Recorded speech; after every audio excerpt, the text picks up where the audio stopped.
Hello tout le monde, moi c'est Graciela et je te viens de l'église de Premier Amour qui a pour fondateur le bishop Dag Heward-Mills. Par la grâce de Dieu, mon bishop, ton bishop et le bishop Dag Heward-Mills est aussi un écrivain. C'est pour cela que nous sommes là aujourd'hui pour apprendre sur son livre Comment neutraliser les malédictions. Oui, comment je peux neutraliser ma malédiction? Ça c'est une question et nous allons apprendre cela aujourd'hui. Et aujourd'hui tu auras des clés. Tu auras des étapes, tu sauras quoi faire pour neutraliser les malédictions de ta vie. Nous commençons par le chapitre 1 qui dit pourquoi ce livre à propos des malédictions. Et forcément, le chapitre 1 sera divisé en deux parties, dont la première partie sera lue aujourd'hui et la deuxième après, la semaine prochaine. Merci pour ton écoute et sois béni. À la fin de ce message, je lis, il dit, Ésaïe 24, le verset 6 dit, c'est pourquoi la malédiction dévore le pays et ses habitants portent la peine de leurs crimes. C'est pourquoi les habitants du pays sont consumés et il n'en reste qu'un petit nombre. Waouh, waouh, waouh. Il dit, remarquez dans les versets ci-dessus que ce sont les malédictions qui dévorent la terre et non pas les démons ou les esprits. Tu te trompes si tu penses comme ça.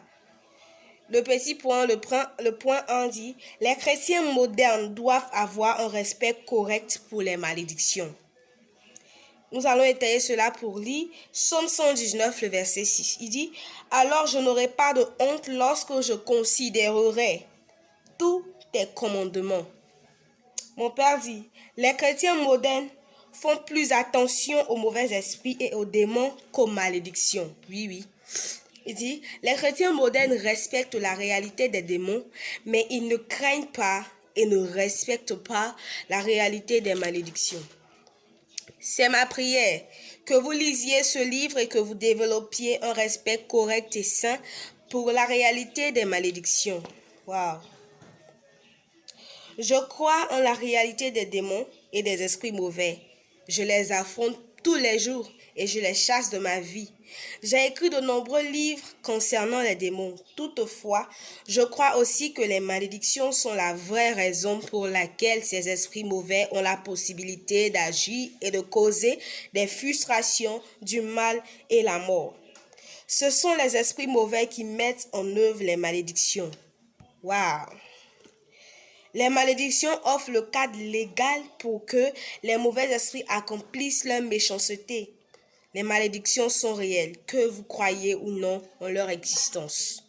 Il dit, vous devez commencer par faire. Ce que tu dois faire, c'est de commencer par faire preuve de respect envers les malédictions qui déterminent et dirigent la vie humaine que nous connaissons aujourd'hui.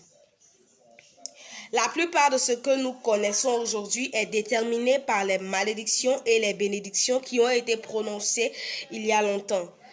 En effet, l'une des principales caractéristiques du paradis est le fait qu'il n'y aura plus de malédiction. Merci pour ton écoute. Merci, que Dieu te bénisse abondamment. Et tu peux nous partager ton témoignage au cours de cette semaine parce que nous allons reprendre la semaine prochaine et nous allons apprendre sur le deuxième point qui dit il est du devoir d'un ministre de signaler les malédictions quand elles sont présentes. Que Dieu te bénisse et bonne journée.